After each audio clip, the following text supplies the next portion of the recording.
Green's four കേരളയുടെ പുതിയൊരു വീഡിയോയിലേക്ക് സ്വാഗതം. ബാങ്ക് അക്കൗണ്ട് ഉള്ളവർ ജൂലൈ മാസം പകുതി മുതൽ അറിഞ്ഞിരിക്കേണ്ട വളരെ പ്രധാനപ്പെട്ട അറിയിപ്പാണ് നിങ്ങളുമായി ഷെയർ ചെയ്യുന്നത്. സഹകരണ ബാങ്കുകൾ, പൊതുമേഖലാ ബാങ്കുകൾ, സ്വകാര്യ ബാങ്കുകൾ അങ്ങനെ ഏത് ബാങ്കിലും അക്കൗണ്ട് ഉള്ളവർ ശ്രദ്ധിച്ചിരിക്കേണ്ടതും അറിഞ്ഞിരിക്കേണ്ടതുമായ അറിയിപ്പുകളാണ് ഇന്ന് നിങ്ങളുമായി ഷെയർ ചെയ്യുന്നത്. ഇതിന്റെ വിശദ വിവരങ്ങളിലേക്ക് കടക്കുന്നതിന് മുമ്പായി ചാനൽ ആദ്യമായി കാണുന്നവർ സബ്സ്ക്രൈബ് ചെയ്യുക. വീഡിയോ ഇഷ്ടമായാൽ ലൈക്ക് കൂടി ചെയ്യുക.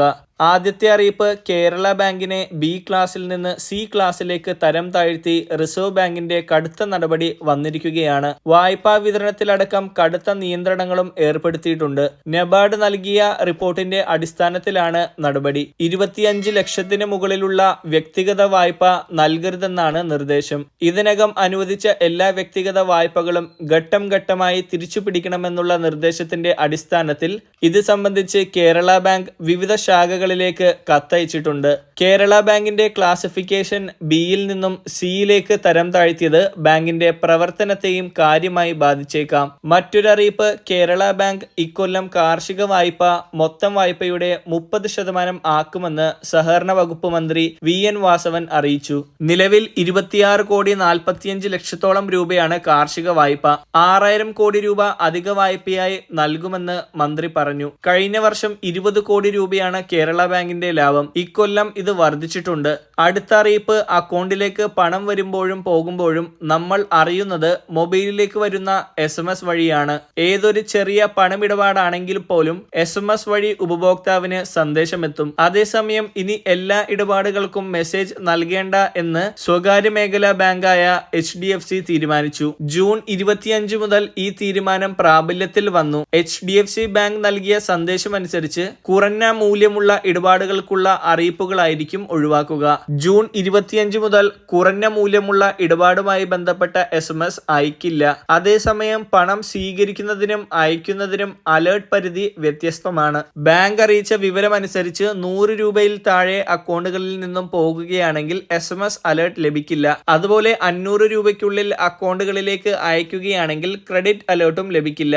അതേസമയം എല്ലാ ഇടപാടുകൾക്കും ഇമെയിൽ അലേർട്ടുകൾ ലഭിക്കും. അതുകൊണ്ട് തന്നെ മെയിലിലെ എല്ലാ ഇടപാടുകളും അലേർട്ടുകൾ ലഭിക്കുന്നതിന് എല്ലാ ഉപഭോക്താക്കളും അവരുടെ ഇമെയിൽ ID അപ്ഡേറ്റ് ചെയ്യാൻ ബാങ്ക് ആവശ്യപ്പെട്ടിട്ടുണ്ട്.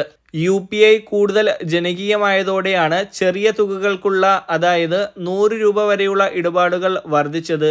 ഇടപാടുകൾക്ക് മെസ്സേജ് അയക്കാൻ ബാങ്കിൽ ഉപഭോക്താക്കളിൽ നിന്നും SMS ചാർജുകൾ ഈടാക്കുന്നുണ്ട്. അത് ഓരോ ബാങ്കിലും വ്യത്യസ്തമാണ്. അടുത്ത അറിയിപ്പ്, സംസ്ഥാനത്ത് 20 ലക്ഷം രൂപ വരെയുള്ള ജപ്തി നടപടികൾ താൽക്കാലികമായി നിർത്തിവെക്കുവാനുള്ള നിയമം വരികയാണ്.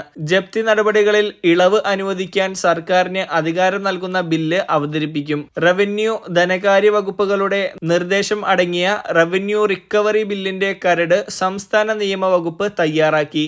റവന്യൂ മന്ത്രിക്ക് 5 ലക്ഷം രൂപ വരെയും ധനമന്ത്രിക്ക് 10 ലക്ഷം രൂപ വരെയും മുഖ്യമന്ത്രിക്ക് 20 ലക്ഷം രൂപ വരെയുമുള്ള വായ്പാ കുടിശ്ശികയെ തുടർന്നുള്ള ജപ്തി നടപടികൾ താൽക്കാലികമായി നിർത്തിവെക്കുവാൻ അധികാരം നൽകുന്നതാണ് നിയമം. സഹകരണ, ദേശസാൽകൃത, ഷെഡ്യൂൾ, കൊമേഴ്ഷ്യൽ ബാങ്കുകളുടെ ജപ്തി നടപടികൾ സർക്കാർ ഇടപെട്ട് വായ്പയെടുത്ത ആൾക്ക് ആശ്വാസം നൽകാൻ ഈ പുതിയ നിയമത്തിലൂടെ കഴിയും. എന്നാൽ വായ്പകളുടെ തിരിച്ചടവ് മുടങ്ങിയാൽ ധനകാര്യ സ്ഥാപനങ്ങൾക്ക് നേരിട്ട് ജപ്തി നടപടികൾക്ക് അധികാരം നൽകാനും ആക്ട് പ്രകാരമുള്ള ജപ്തിയിൽ സർക്കാരിന് ഇടപെടാനും ആകില്ല.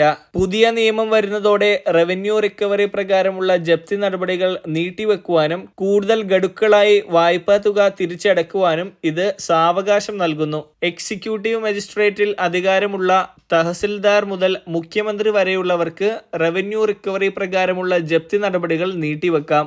വളരെ പ്രധാനപ്പെട്ട ഈ ഒരു ഇൻഫർമേഷൻ നിങ്ങൾ മറ്റുള്ളവരിലേക്ക് കൂടി ഷെയർ ചെയ്യുക. മറ്റൊരു വീഡിയോയുമായി വീണ്ടും കാണാം.